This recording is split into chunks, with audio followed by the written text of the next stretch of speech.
नमस्कार, स्वागत है आप सभी का। मैं हूं आपके साथ मनु तेवतिया। शुरुआत करते हैं बड़ी खबर के साथ। मुख्तार अंसारी को करारा झटका लगा है। पंजाब में बने रहने की आखिरी उम्मीद भी मुख्तार अंसारी की टूट गई है। यूपी आने से बचने का आखिरी दांव भी फेल हो गया है। मोहाली कोर्ट ने वर्चुअल पेशी की इजाजत दी है। 12 अप्रैल को होने वाली पेशी की दलील दी थी। मुख्तार ने मोहाली कोर्ट में अर्जी दाखिल की थी। मुख्तार को पंजाब पुलिस ही यूपी पहुंचाएगी। बांदा जेल में रखा जाएगा मुख्तार अंसारी को और बांदा जेल तक पहुंचाने की सारी जिम्मेदारी पंजाब पुलिस की होगी। तो इस वक्त की बड़ी खबर हम आपको बता रहे हैं और चंडीगढ़ से हमारे सहयोगी मनोज राठी जुड़ गए हैं। मनोज, अब तो हर हाल में मुख्तार अंसारी को यूपी आना ही पड़ेगा।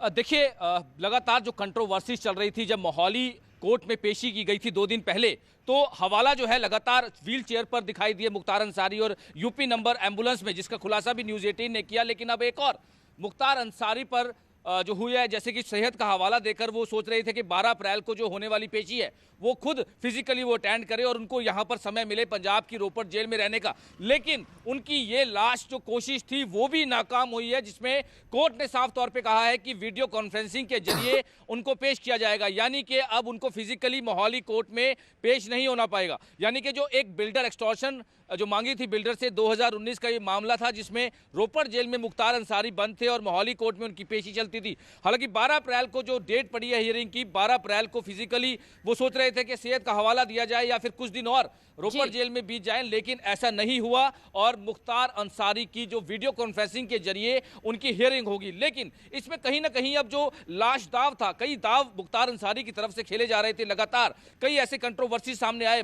एम्बुलेंस का खुलासा न्यूज़ 18 ने किया कि किस तरह से जो यूपी नंबर एम्बुलेंस वहां पर चल रही है, उसका वीआईपी ट्रीटमेंट रोपड़ जेल में किया जा रहा है, उसका मेडिकल उसकी सेवा जो है वो की जा रही है, उसको पेशी के लिए यूपी की जो एम्बुलेंस है बाराबंकी, हालांकि इसमें मामला भी दर्ज कर दिया गया है। मामला दर्ज हो चुका है बाराबंकी में एम्बुलेंस को लेकर 419, 420 डॉक्टर अलकर राय के खिलाफ मामला दर्ज हुआ है। लेकिन अब दूसरा दाव जो लगातार मुख्तार अंसारी सोच रहा था कि सेहत का हवाला दिया जाए या फिर सेहत खराब का हवाला दिया जाए या फिर और कई चीजें जो है वो कोर्ट में रखी गई थी। मुख्तार अंसारी का फेल हो गया है। लेकिन एक और महत्वपूर्ण चीज ये है कि पहले ये कश्मकश चल रही थी कि यूपी पुलिस जाएगी पंजाब और लेकर आएगी, लेकिन अब ये भी साफ हो गया है कि पंजाब पुलिस की जिम्मेदारी है, पंजाब पुलिस यूपी लाएगी मुख्तार को।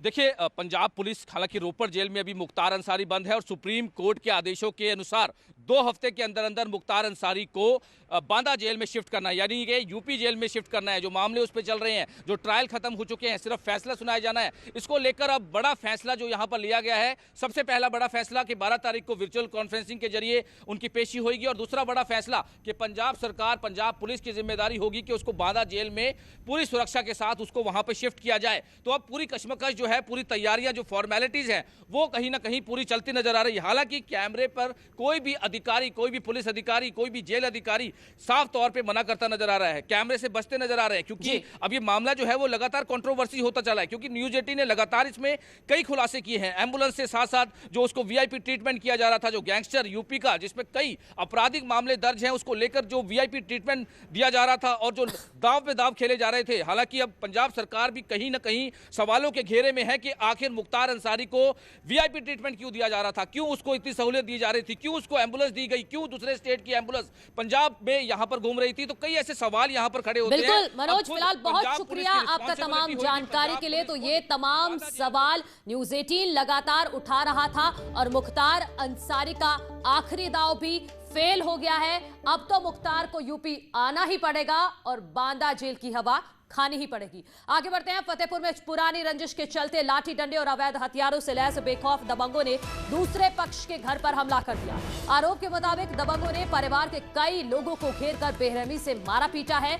आरोप है कि हमलावरों ने पहले अवैध तमंचे से कई राउंड फायरिंग कर दहशत फैलाई, फिर लाठी डंडों से पीटा। ये लोग अपनी जान बचाने के लिए चीखते चिल्लाते रहे, ग्रामीणों से गुहार लगाते रहे, लेकिन दबंगों के आतंक के चलते गांव वाले बचाने नहीं आए। इस हमले में 6 लोग गंभीर रूप से घायल हुए हैं। सूचना के बाद मौके पर पहुंची पुलिस ने सभी घायलों को इलाज के लिए जिला अस्पताल भर्ती कराया है। फतेहपुर में थाना कोतवाली के अंधोली गांव में पुरानी रंजिश के कारण फॉर्च्यूनर गाड़ी से धूल उड़ने को लेकर के दो पक्षों में मारपीट घटना हुई है। सूचना पर पुलिस द्वारा मौके पर पहुंचकर घायलों को तत्काल जिला अस्पताल में उपचार कराया गया। जांच में फायरिंग घटना की पुष्टि नहीं हुई है। अब तक किसी भी पक्ष के द्वारा थाना कोतवाली पर कोई प्रार्थना पत्र नहीं दिया गया है। प्रार्थना पत्र प्राप्त करके शीघ्र ही आवश्यक विधि कार्रवाई की जाएगी।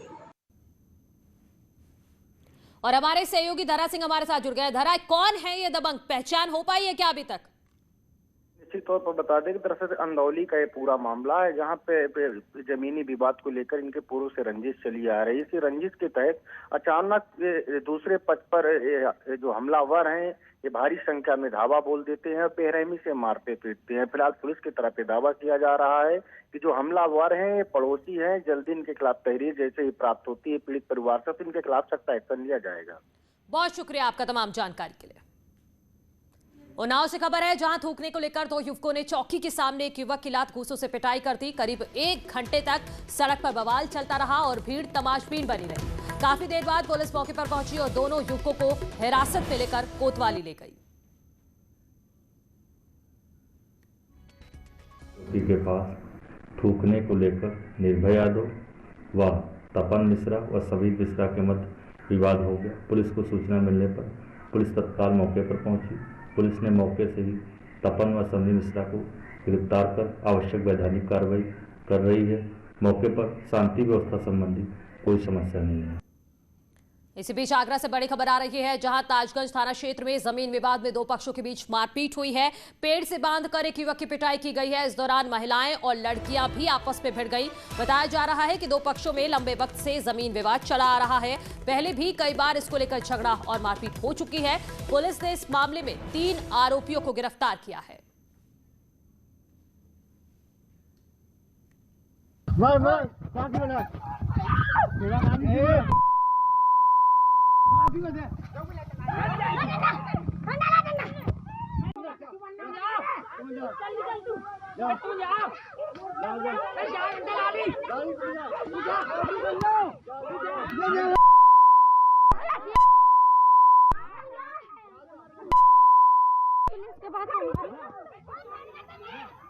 आगरा में एक महिला ने ऑटो ड्राइवर की जमकर पिटाई की है। महिला ने हॉकी स्टिक से ऑटो ड्राइवर को पीटा है। थाना इतमादपुर इलाके की ये वारदात है। इस पिटाई का वीडियो वायरल हो रहा है। आरोप के मुताबिक ड्राइवर ने महिला से छेड़खानी कर दी। उसके बाद महिला कहीं से हॉकी स्टिक ले आई और सरेआम पीटना शुरू कर दिया।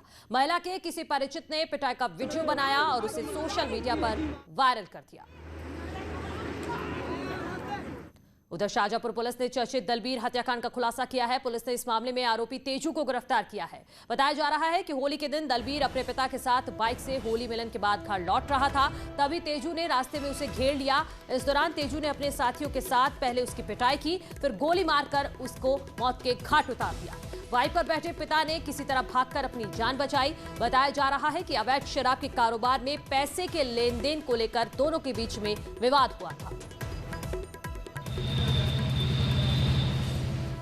अलीगढ़ में न्यूज 18 की खबर का बड़ा असर हुआ है। फायरिंग मामले में 2 आरोपियों को गिरफ्तार किया गया है। थाना सासनी गेट क्षेत्र के भुजपुरा में शराब के ठेके के पास गोलीकांड हुआ था, जिसमें मजदूर के पैर में गोली लगी थी। खबर चलने के बाद पुलिस हरकत में आई और आरोपी को गिरफ्तार कर लिया।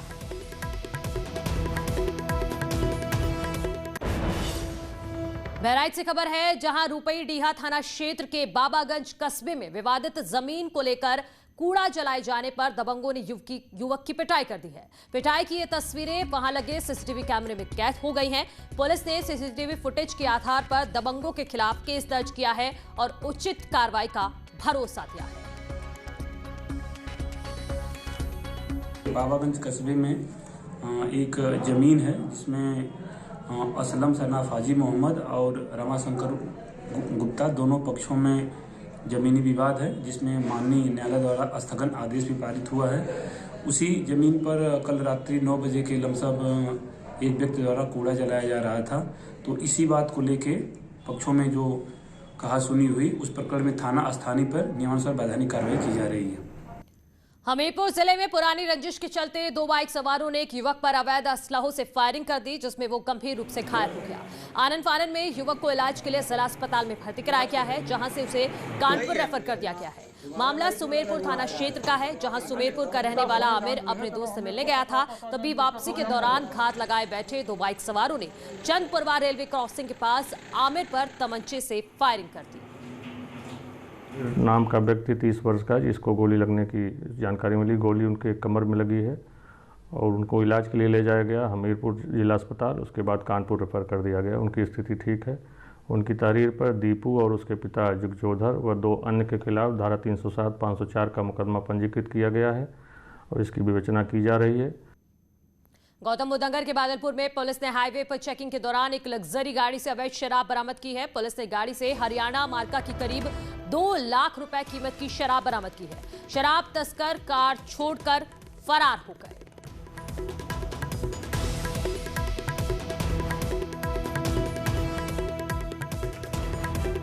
बड़ी खबर इस वक्त की हम आपको बता रहे हैं। गौतम बुद्ध नगर से शराब लाई जा रही थी लग्जरी कार में, जिसको पुलिस ने बरामद कर लिया है। हालांकि जो शराब तस्कर थे वो वहां से फरार होने में कामयाब रहे हैं। लग्जरी गाड़ी से अवैध शराब बरामद की गई है, जिसकी कीमत 2 लाख रुपए बताई जा रही है और चुनावों में बांटने के लिए लाई जा रही थी ये शराब। तो इस वक्त की बड़ी खबर हम आपको गौतम बुद्ध नगर से बता रहे हैं। एक बड़ी कामयाबी कहेंगे इसको पुलिस के लिए। हालांकि जो शराब तस्कर थे वो वहां से भागने में कामयाब जरूर हो गए हैं, लेकिन अवैध शराब बरामद की गई है, जिसकी कीमत 2 लाख रुपए बताई जा रही है। हमारे सहयोगी अमित हमारे साथ जुड़ गए। अमित, बताइए और क्या डिटेल है? देखिए, आपको बता दूं कि जैसे पंचायत चुनाव का आगाज हुआ, उसके बाद तस्करी थोड़ी शराब की बढ़ गई है। उसी चीज को लेकर आज लग्जरी गाड़ी में अवैध रूप से शराब की तस्करी की जा रही थी। बताया जा रहा है कि चुनाव में बांटने के लिए प्रत्याशियों को शराब बेचने के लिए ले जाया जा रहा था। यह शराब हरियाणा से लाई जा रही थी। इसकी कीमत लगभग 2 लाख रुपए बताई गई है। आरोपी जब पुलिस की गाड़ी को देखते हैं और कार को छोड़कर फरार हो जाते हैं, पुलिस अब कार के नंबर के आधार पर जो आरोपी हैं उनकी तलाश में जुटी है। ये जो पूरा मामला है बादलपुर थाना क्षेत्र के 91 हाईवे का है, जहाँ शराब तस्कर अपनी कार छोड़कर फरार हो गए। जी, बहुत शुक्रिया अमित आपका तमाम जानकारी के लिए। गाजियाबाद के विजयनगर थाना क्षेत्र में खुलेआम नशे का काला कारोबार चल रहा है और इलाके में खुलेआम गांजा बेचा जा रहा है। लोगों ने कई बार थाना इंचार्ज को शिकायत की, पर अभी तक कोई एक्शन नहीं लिया गया है। लोगों ने गांजा बेचते हुए एक वीडियो बनाया है, जो अब वायरल हो रहा है। सवाली बंद हो गई क्या आजकल? अच्छा, चलो ठीक है।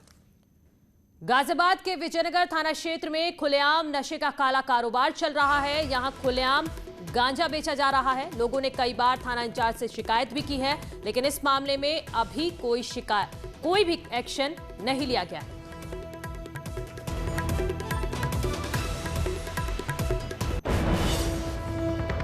यहां रुको एक छोटे से ब्रेक के लिए, जल्द लौट रहे हैं। ब्रेक के बाद स्वागत है आप सभी का। फिरोजाबाद के थाना खैरगढ़ के ग्राम नगला कल्याण में बर्थडे पार्टी में युवक का अवैध तमंचे से फायरिंग करते हुए वीडियो सोशल मीडिया पर वायरल हो रहा है। सोनू चौधरी नाम के युवक ने फायरिंग का वीडियो बनाकर अपने फेसबुक स्टेटस पर लगाया हुआ है। फायरिंग करने का वीडियो 27 मार्च का बताया जा रहा है। वहीं पुलिस ने कार्रवाई करते हुए आरोपी युवक को गिरफ्तार कर लिया है।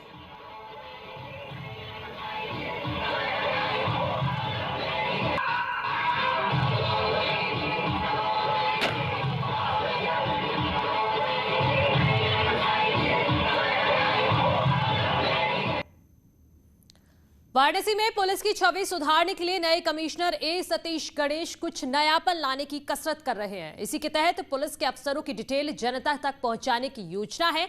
इस अभियान का नाम नो योर ऑफिसर रखा गया है। कमिश्नर ए सतीश गणेश का दावा है कि इसके जरिए पुलिस और जनता के बीच बेहतर संवाद होगा, जिससे पुलिस की छवि सुधरेगी। अब देखना होगा कि नए कमिश्नर का नया प्लान कितना कारगर होता है। हमारे साथ कमिश्नर ए सतीश गणेश जी हैं। सतीश जी, क्या कॉन्सेप्ट है ये? नहीं, देखिए, ऐसा है कि जब से कमिश्नरेट प्रणाली वाराणसी में लागू हुई है, तो मेरे पास बहुत से प्रश्न आए हैं। बहुत सारे लोगों ने अप्रोच किया है कि क्या चेंज है पहले से और इसमें जो अधिकारी तैनात हुए हैं उनकी क्या भूमिका होगी, कौन अधिकारी तैनात हुए हैं। तो इस तरह के बहुत सारे मेरे पास जब प्रश्न आए तो मैंने ये सोचा कि नो योर ऑफिसर, यानी कि आप अपने अफसर को जानें। एक शुरुआत है, नई शुरुआत है, जिसमें हम अधिकारी की पूरी प्रोफाइल, यानी कि उसका एजुकेशनल बैकग्राउंड, कहाँ के रहने वाले हैं, पूर्व में उनके कहाँ कहाँ क्या अनुभव रहे हैं, तो इस तरीके से सोशल मीडिया के माध्यम से और प्रिंट मीडिया के माध्यम से हम जनता तक अधिकारियों की बैकग्राउंड की पूरी इन्फॉर्मेशन रख रहे हैं। मेरा ये मानना है कि इससे जनता और पुलिस के बीच जो तालमेल है वो और बेहतर होगा। इसको जनता तक, इस कैंपेन को कैसे पहुंचाएंगे? मेरा ये मानना है, जैसे मैंने कहा कि बहुत सारे प्लेटफॉर्म्स हैं। आजकल के यूथ जो है सोशल मीडिया का बहुत इस्तेमाल करते हैं। They are on Instagram, they are on Twitter. तो जितने भी प्लेटफॉर्म हैं जिसका आउटरीच ज़्यादा है, हम उन प्लेटफॉर्म्स का इस्तेमाल करेंगे। और मुझे बड़ी खुशी है कि न्यूज़ 18 ने हमारे इस कैंपेन का हिस्से बनने का जो सहयोग दिया है, उसके लिए मैं आपका धन्यवाद भी ज्ञापित करता हूं। पुलिस और जनता के बीच में जो विश्वास होता है, क्या उससे ये बढ़ेगा? मेरा ये मानना है कि कमिश्नरेट प्रणाली एक पीपल सेंट्रिक, यानी कि पीपल ओरिएंटेड, पब्लिक को प्रॉपर डिलीवरी या पब्लिक तक जो पुलिसिंग की जो वो हैं परिणाम है, वो बेहतर पहुंचाने का ही एक प्रयास है।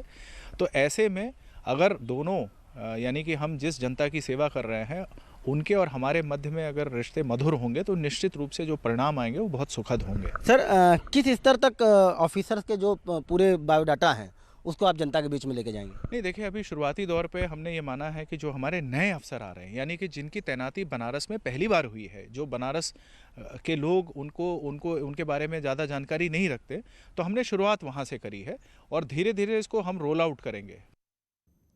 फिलहाल मेरे साथ इस बुलेटिन में इतना ही। आगे देखिए हमारा स्पेशल बुलेटिन हरिद्वार महाकुंभ।